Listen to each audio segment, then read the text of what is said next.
on voit par exemple le comportement qu'a eu certains joueurs au moment de la Coupe du Monde de football, où vous le disiez, ils ont des melons comme ça, où il y a plus de sens, il n'y a plus de respect, il n'y a plus de respect vis-à-vis de la hiérarchie. Est-ce que vous ne pensez pas que l'argent a aussi un rôle justement dans ces écarts de conduite? Il peut avoir un rôle, mais maintenant il faut bien faire les nuances quand on parle d'absence. Vous ne voyez pas ça il y a 20 ans encore, excusez-moi de revenir toujours il y a 20 ans ou il y a 30 ans, ou peut-être, mais... Non, mais d'une part, quand vous parlez de le respect de la hiérarchie, des choses comme ça, vous conviendrez que ça dépasse largement le cadre du sport. Dans bien d'autres domaines, à commencer par l'école, les choses comme ça, les questions de respect de l'autorité, de la hiérarchie, on les retrouve. Le sport, très souvent, n'est d'ailleurs qu'un reflet de ce qu'on voit dans plein d'autres parties de la société. Mais quand on est footballeur, est-ce qu'on ne doit pas être un modèle aussi? Modèle justement pour les jeunes, avoir l'esprit sportif? On devrait l'être, mais vous comprenez bien que là aussi, ce sont des jeunes garçons qui ont entre 18 et 25 ans. Messi a 25 ans, alors on voudrait qu'ils soient des modèles, mais ils ont les faiblesses, malgré leur statut de star, ils ont toutes les faiblesses humaines. Philippe, on a surtout formé de grands joueurs, mais on n'a pas formé d'hommes. C'était à notre époque, souviens-toi, je n'ai pas fait 14-18, mais nous avions au centre de formation, il y avait des préceptes, il y avait des valeurs que nous défendions. Aujourd'hui, les gamins n'ont aucun sens de valeur, et là je suis d'accord. L'argent entre eux. L'argent les rend fous, parce qu'ils ne savent pas ce que c'est que l'argent. Et l'argent les rend plus beaux qu'ils ne sont, croit-il. Mais on a vu ce qui s'est passé en Coupe du Monde. Il y a un moment donné, ils sautent les pompes. Ils n'ont pas l'éducation pour ça. Ils n'ont pas le sens des valeurs. Donc là, il y a un travail à faire, vous pensez, au niveau des centres de formation aujourd'hui? Oui, même au niveau de la société, parce que c'est aussi une question de génération. Si ceux de Knaïsna, la ville en Afrique du Sud, où les 23 bleus ont fait grève, à mon avis, c'est une honte. On ne fait pas une grève de riches sur le continent le plus exploité de la planète, ça ne se fait pas. Et en plus, c'est méconnaître l'histoire syndicale du foot français, qui n'est pourtant pas très vieille. Elle date de 1968. Mais le drame, c'est que les joueurs dont on parle, les 23, d'une part, ils ne sont pas, à mon sens, représentatifs ni du football professionnel en général, et encore moins de tout le football. Il a raison. Mais le problème, et j'en finirai par là, c'est que ces gens-là, et à commencer par Anelka, ils ne se vivent pas comme footballeurs. Et Anelka l'a très bien dit. Ce sont des gens qui veulent devenir stars, et pour eux, le football est le moyen d'arriver à être une star. Comme ceux qui veulent être chanteurs sans apprendre à chanter, en passent par la télé-réalité. Ils le vivent comme ça. Ils sont quand même d'être footballeurs. Ils veulent gagner des millions et être célèbres. Il se trouve que le football est le moyen pour eux d'y arriver. Ça n'est qu'un moyen pour eux d'y arriver. Ça n'est pas leur carrière, ça n'est même pas leur métier. Et Anelka l'a très bien dit dans une anecdote que je montre dans mon livre. Il dit: je veux faire de la pub, c'est ça mon métier, plus que le football. L'argent, encore une fois, on peut stigmatiser sur l'argent, mais l'argent, encore une fois, n'est pas le seul critère. Parce que on parle de Naïsna, de l'équipe de France. Et à mon avis, il faut chercher des raisons ailleurs. Parce que l'équipe d'Espagne, les joueurs gagnent beaucoup d'argent. L'équipe d'Allemagne, les joueurs gagnent beaucoup d'argent. Toutes les grandes équipes gagnent beaucoup d'argent et ils n'ont pas eu le bus de Naïsna. Ça veut dire qu'il faut trouver des explications ailleurs. Oui, mais Jean-Claude Darmon disait, vous n'avez pas répondu à la question, Philippe Diallo. Il parlait justement des valeurs qu'on doit peut-être transmettre dans les centres de formation. Je rejoins parfaitement Jean-Claude Darmon. Il y a effectivement une autocritique à faire sur les centres de formation, parce qu'il faut justement qu'on revienne à effectivement quelque chose qu'on a peut-être perdu de vue, parce que les centres de formation de football, c'est ceux qui vont être les professionnels demain, et donc il faut qu'à côté de leur carrière de footballeur aussi, on puisse leur transmettre des valeurs. Mais ce problème d'éducation, encore une fois, nous le ressentons dans le football, mais si on regarde plus largement la société, on voit que ce problème, il existe ailleurs aussi. Et donc on est confronté aux mêmes problématiques. Il est aggravé, tu le sais bien, depuis l'ère Bosman, où avant, nous avions le sens du maillot, de l'honneur, du drapeau. C'est important, tu le sais bien. Nos joueurs restaient 8-10 ans dans les équipes professionnelles. Ils aimaient leur club. Ils faisaient partie d'un club. Le Barça génère ça, le Real génère ça. Nous, ils jouent 1 an, 6 mois, ils font 3 bons matchs. Ils sont bons, ils sont 50 bons matchs, ils attendent, etc. Oui, mais ils sont bons aussi parce qu'elle n'a pas du gain aussi, Jean-Claude Darmon. Tout le temps. Et puis parce que la Ligue 1 est de moindre niveau que la Champions League, que la Ligue anglaise. C'est pas tout le temps comme ça. Vous voyez le cas du Barça qui a maintenu son centre de formation et vous regardez Pujol, qui a été formé à Barcelone, va terminer sa carrière à Barcelone. Xavi, qui a été formé à Barcelone, va terminer sa carrière à Barcelone. Iniesta a encore re-signé à Barcelone. Donc, il y a aussi l'amour du maillot. Il y a le centre de formation et il y a l'amour du maillot. Mais il y a 20 ans, il n'y avait pas les droits des télés. Il y a 20 ans, il n'y avait pas les droits des télés. Il y a 20 ans, on regardait un match. Mais vous voyez, l'argent a commencé à arriver à ce moment-là. Mais l'argent a commencé à arriver à ce moment-là. Et donc, forcément, beaucoup d'argent. Oui, mais parce que Barcelone réussit à faire la bonne équation, c'est-à-dire à la fois la performance sportive et la performance économique. Et donc pour un joueur jouer dans la meilleure équipe de club du monde qui s'appelle le Barça, tout en ayant un gros salaire, il n'y a aucune raison de partir ailleurs. Mais nous, Français, nous sommes le rêve du Barça, parce que le Barça, c'est la Catalogne, c'est Johan Cruyff. Que des Espagnols à l'étranger, il n'y en a quasiment pas, des Italiens à l'étranger, il n'y en a quasiment pas, des Allemands à l'étranger, il n'y en a quasiment pas. Il n'y a que nous, qui sommes un pays du tiers-monde, qui vendons nos joueurs n'importe où, n'importe quoi. Il y a quand même quelques joueurs espagnols qui sont partis en Angleterre depuis ces dernières années. Il n'y en a pas. Il n'y en a pas. Mais parce que la France, c'est le centre de formation de l'Europe. La France, c'est le centre de formation. Je disais, la France, c'est le centre de formation de l'Europe. C'est-à-dire que nous avons un savoir-faire pour créer des joueurs, entre guillemets, et nous n'avons pas les moyens économiques de les garder. Et donc la France... On paye pas assez bien. Mais parce qu'on a un problème de compétitivité dans les clubs français vis-à-vis des grands concurrents étrangers. Donc nous savons former. Et là, il y a un critère qui est assez simple. Lorsqu'on regarde la meilleure compétition de clubs du monde, ça s'appelle la Ligue des Champions. Eh bien, derrière les Brésiliens, ce sont les nationaux français qui sont les plus représentés dans les 32 équipes qui participent. Ça veut dire que la France a des très bons joueurs en France qui ont donc été bien formés. Et les joueurs sont bons pour ça. Voilà. À cause de la fiscalité, hein. Aussi. Oui, mais alors c'est vrai que c'est le principal facteur. Ça, c'est vrai. Mais enfin, il y a un deuxième facteur qui est à mon avis tout proche, et Philippe insistait dessus, c'est le manque de compétitivité sportive, parce qu'aussi financière, des clubs.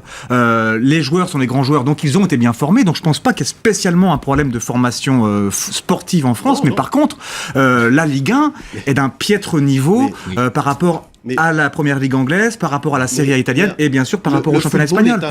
Le football est un cercle vertueux. C'est-à-dire que si vous n'êtes pas fort économiquement, vous ne pouvez pas être fort sportivement. Il faut aujourd'hui, dans un monde libre, c'est-à-dire avec un marché du travail totalement libre, c'est ceux qui sont forts économiquement qui arrivent à mettre les équipes performantes, qui vont gagner des titres et engranger des ressources. Et donc vous rentrez dans un cercle vertueux. Et aujourd'hui, malheureusement pour nous, la France, depuis l'ouverture des frontières européennes, donc Claude Darmon parlait de l'arrêt Bosman en 1995, la liberté totale du marché du travail a fait que la compétitivité des pays entre eux a fait que la France a baissé d'un cran. Mais mine de rien, ça a fait du bien aux Bleus. Parce que c'est grâce à cet appel d'air-là que les meilleurs Français ont été joués à l'étranger, qui se sont aguerris, y compris musculairement, et il n'y aurait pas eu 98 quelque part sans arrêt Bosman. La culture italienne ou espagnole ou anglaise du football ou de l'Allemagne n'est pas la nôtre. Oui. On n'a pas cette culture du sport en France, on le sait bien. À l'école, ils font une demi-heure de sport par an ou par mois, sait-on jamais. Mais ça fonctionne pas, eux non. Aujourd'hui, on fait beaucoup plus que ça, oui. Par rapport à ces questions de compétitivité, je veux tout de suite vous dire, et vous allez voir que pour l'instant le débat s'est situé en Europe, mais le monde change, l'Asie monte, le Brésil est en train de changer, l'Afrique est en train de changer, et on commence à voir dans les mouvements des joueurs qui partent en Chine, ce qui n'existait pas il y a 5 ans, mais avec des salaires très importants, en Russie, au Qatar, le Brésil qui était le grand pourvoyeur de footballeurs partout dans le monde, aujourd'hui commence à garder des très bons joueurs chez lui. Neymar va rester au Brésil, il y a quelques années il serait parti en Europe, et puis vous avez des grands joueurs qui commencent à partir. C'est-à-dire que le football, c'est véritablement la photographie de la géopolitique économique du monde actuellement. Nous avons fait une enquête sur la compétitivité des clubs de la Champions League, et donc on a posé la question, donnez-moi une liste des 10 meilleurs clubs en Europe. Et les premiers clubs français étaient Lyon, y arrivé 8e, 9e. Donc il est certain que les clubs français... Oui, non, mais il est certain que les clubs français ne sont pas... Quand vous pensez au foot et aux compétitions, vous ne pensez pas du tout au club français. Peut-être dans 2 ans, on va parler du PSG ou l'année prochaine. Prends Lyon seulement. Lyon a été la meilleure équipe depuis 10-12 ans. Tout à fait. Et Lyon, chaque année, alors qu'il voulait gagner la Champions League, vendait son meilleur joueur, ou ses meilleurs joueurs. Comment veux-tu vendre ce qui est le meilleur et gagner une Champions League? Ça n'existe pas. Mais on ne pouvait pas faire autrement. Il ne pouvait pas faire autrement. C'est ça. Donc si je vous entends bien, finalement, l'argent, c'est le nerf de la guerre. Ça ne vous choque pas, finalement, que ces joueurs, parce que finalement, ils vendent du rêve, que ces joueurs gagnent des sommes folles, et on revient toujours au problème de la compétitivité en France. C'est une carrière très courte. N'oubliez pas que le joueur a une carrière très courte. Donc c'est normal qu'il gagne sa vie royalement. Il y a des gens qui ont... Pas bon, en période de crise, on peut quand même se poser la question. C'est vrai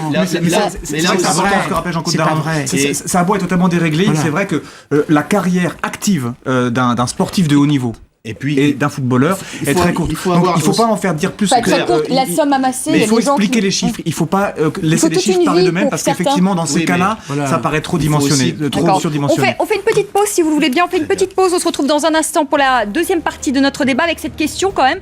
Comment des clubs de football qui engrangent justement des millions avec les droits télé, avec la pub, etc. arrivent à s'endetter? Et que faire pour éviter des dérives financières? Eh bien, Michel Platini a une solution. À tout de suite.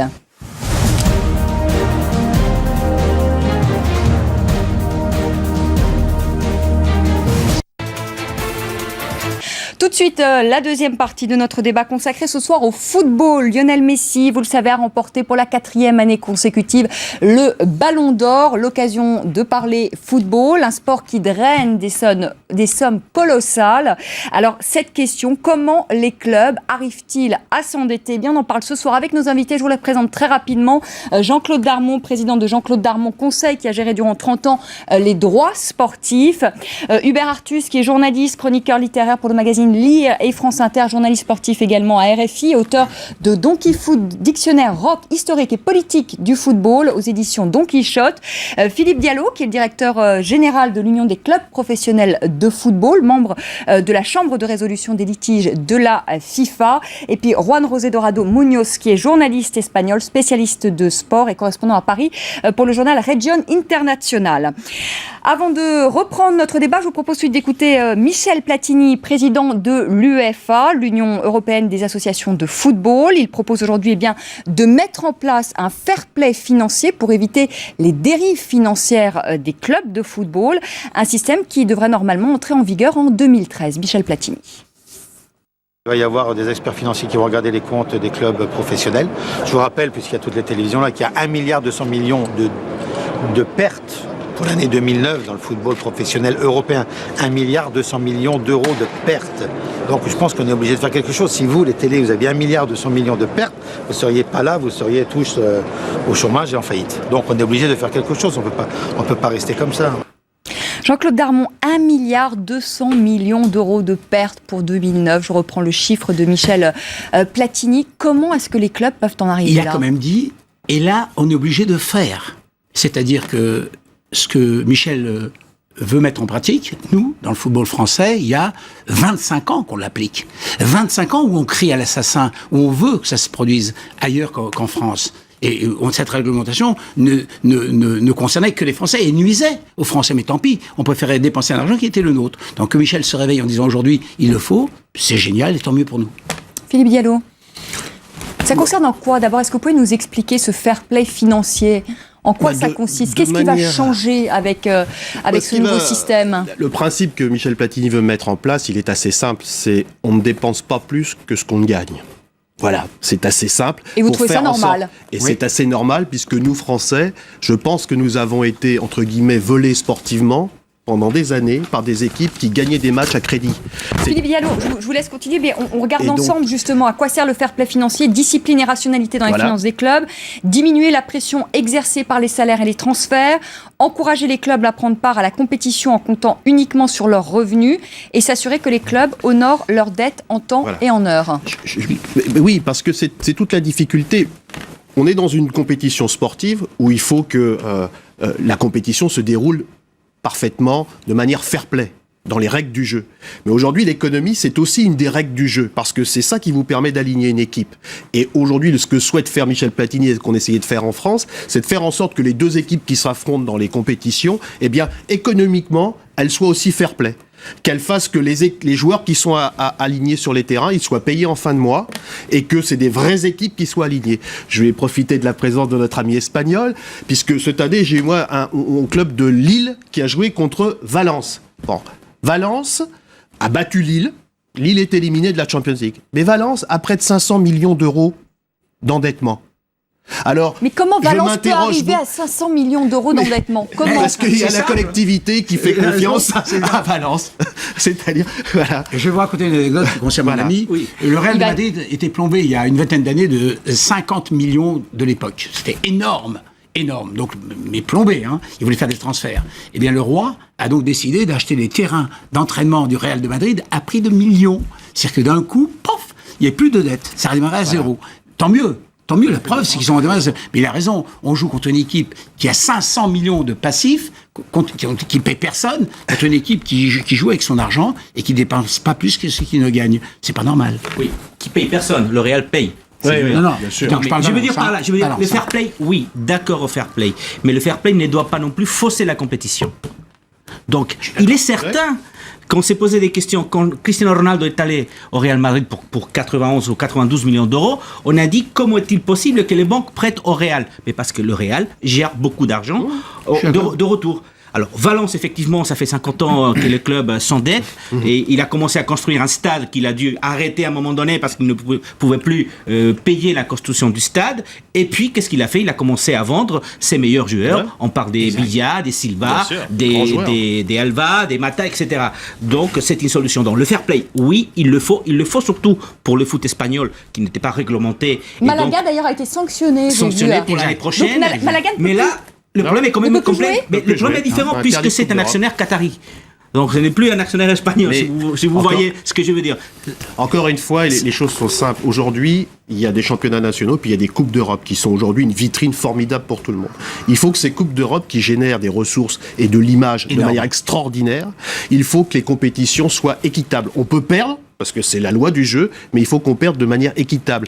Et si on y ajoute le facteur crise économique qui touche toute l'Europe aussi, qui fait qu'aujourd'hui les ressources sont plus rares, eh bien il faut qu'il y ait des règles du jeu. Et c'est ça qu'aujourd'hui Michel Platini essaye de mettre en place, en s'inspirant de ce qui quand même a été fait depuis plusieurs décennies en France. Il n'est pas dit que le fait que Valence soit endetté aurait permis à Lille de gagner sa qualification. Il ne faut pas lier non plus.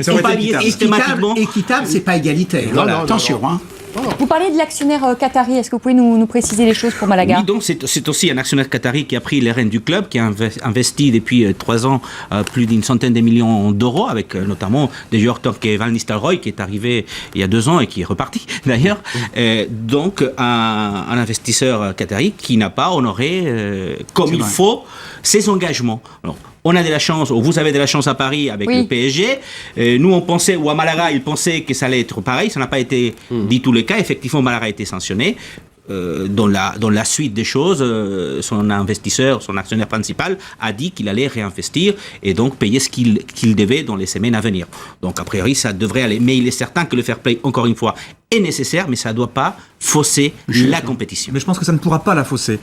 D'une part parce que c'est simple à expliquer, c'est une mesure très simple, c'est ni plus ni moins que lorsqu'on est au bout, on n'a pas avec notre propre portefeuille, au bout d'un certain moment où on est à découvert, le banquier nous appelle et puis après on a les ajouts, etc. Bon, il faut aussi créer un équivalent du découvert aussi dans ce fair play financier. Mais de toute façon, je pense que ça, dans les textes c'est simple, mais je pense que dans les faits, ça va mettre d'une part plusieurs saisons à se réguler entre pays, entre clubs, entre économies. Et c'est vrai que si, comme le disait Philippe, on ajoute le facteur crise économique dont on ne sait pas les incidences à court terme, on ne sait pas s'il suffit que demain ou dans un mois, un pays, que ce soit la Grèce ou l'Italie, plonge ou se ramasse un triple B au lieu d'un triple A, et ça va forcément modifier la dynamique, donc modifier la volonté de Platini. Mais je pense qu'effectivement Platini se réveille un peu tard, s'est inspiré de choses qui ont déjà été dites dans le football français, mais je pense que là où c'est sain qu'il le fasse, c'est qu'il redonne une légitimité, on va dire, humaine et politique à l'UEFA qui, avant lui, à ce niveau, en avait moins. Et ne serait-ce que pour ça, je pense qu'il a raison. Même si ça paraît un peu naïf quand on entend parler de ça, il n'a pas toujours des bonnes idées. Son championnat d'Europe dans plusieurs pays d'Europe, c'est n'importe quoi. Mais là, je pense qu'il redonne une belle légitimité démocratique et économique à défendre dans le timing. Pour y avoir participé un peu, c'est très compliqué. C'est ce qu'est en train de faire le football aujourd'hui. Il faut d'abord savoir qu'on parle de 53 pays. C'est Israël, c'est la Russie, c'est la Turquie. Donc, et c'est de faire en sorte que ces 53 pays adoptent les mêmes règles économiques et financières partout. L'Europe... La grande l'Union européenne n'a pas réussi à le faire encore. Philippe, ce sont les mêmes pays qui appliquent les mêmes règles de football. Alors je vois pas pourquoi les règles du football qui ont été établies depuis un siècle sont acceptables et les règles économiques ne le seraient pas. Je vois pas pourquoi. Alors qu'il y a après un incident avec la Grèce qui saute les plombs, pourquoi pas. Mais on a tous ce type d'incidents dans notre société. Je dis que Michel s'y est pris tard et vous avez raison, il l'a fait. Et c'est ça qui compte. C'est que d'essayer d'assainir, donner un peu plus de transparence au football sur le plan économique, moi, ça me paraît bien. Je doute qu'il puisse faire plus que ça. par contre, mais je pense que le fait qu'il le fasse... Il peut faire plus, parce que dès lors qu'il peut te faire dit... quoi, simple, vous ne rentrez pas dans les bases économiques, vous ne jouez pas la Coupe d'Europe. Il n'y a rien de pire. Ce qu'il a fait avec Malaga. Il n'y a rien de pire. Mais rien de pire. Il faut bien voir encore une fois la complexité de l'affaire. Vous avez d'abord des pays qui étaient opposés philosophiquement, parce qu'ils sont pour les règles pures du marché. Par exemple, nos amis anglais n'étaient pas pour le fair play. D'autres pays qui étaient en difficulté ne voulaient pas mettre leur compte sur la table parce que ça nécessite beaucoup de transparence. Ça veut dire que c'est un chantier immense d'aller ausculter les comptes de clubs de 53 pays. Donc, on va apprendre en marchant. C'est-à-dire que c'est pas demain que le fair play financier va avoir des effets immédiats. Il va falloir attendre 3 ans, 4 ans, 5 ans, 10 ans pour que je pense que tous les mécanismes mettent en place. La transparence, qu'elle soit dans le football ou dans toutes les autres entreprises, me paraît normale. Elle est normale. Attends, mais me dire que en Russie ou etc., c'est pas possible de les contrôler. Mais ce qui est incroyable, c'est qu'on se réveille aussi tard quand même. Je suis un peu d'accord, mais il le sait. Oui, parce que on dit la transparence, c'est normal, mais elle aurait dû être normale peut-être dès le départ, la transparence. Monsieur a dit fort justement que l'UEFA se bouchait les oreilles et fermait les yeux en disant qu'ils se débrouillent, et ils avaient une bonne raison pour ça, parce qu'il y a plus de pauvres que de riches. Et évidemment... Mais il faut savoir, par exemple, le foot espagnol a une dette qui est de 3,6 milliards à peu près, pratiquement 4 milliards. Mais pratiquement 1 milliard, c'est des dettes auprès de la sécurité sociale espagnole. Même l'État espagnol, le gouvernement espagnol, a fermé les yeux à un moment donné. Il a laissé courir. Ils sont complices. Mais pourquoi ? Parce que derrière tout ça, le foot est tellement important. Le foot est tellement important pour la société espagnole que vous voyez mal. On parle de culture. La sécurité sociale dénonçant un club devant la justice et aller récupérer sa caisse dimanche.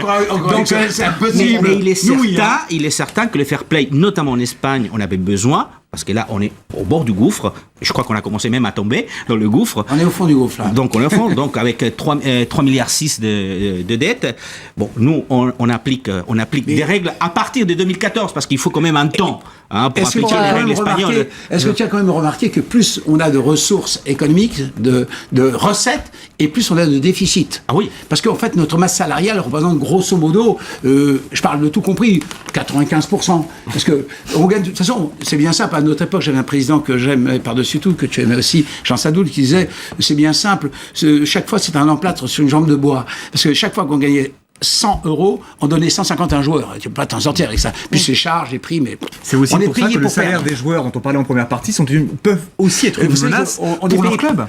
C'est ça qui est joueur et qu'il faut perdre. Parce que pour gagner, on lui donne une prime.